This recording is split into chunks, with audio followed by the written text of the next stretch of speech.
sentro ng mata ng bagyong Nando, nasa 265 kilometers kanluran ng Kalayan sa lalawigan ng Cagayan. Taglay niya yung pinakamalakas na hangin nasa 185 kilometers per hour malapit sa gitna, pagbugso na sa 230 kilometers per hour. Mapapantoy kumikilos pa kanluran sa bilis naman na 20 kilometers per hour. At sa ngayon nga po nasa labas na ito ng Philippine Area of Responsibility.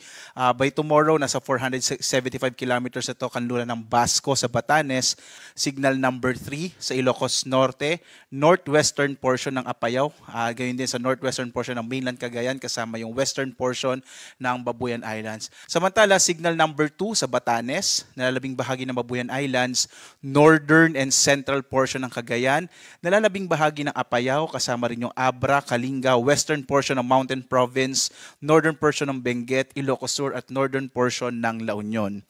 Signal number 1 naman sa nalalabing bahagi ng Cagayan, kasamang Isabela, Quirino, Nueva Vizcaya, gayon din northern central portion ng Aurora, the rest of Mountain Province, Ifugao, rest of Benguet, the rest of La Union, Pangasinan, northern portion ng Zambales, northern and central portion ng Tarlac at ang northern and central portion ng Nueva Ecija.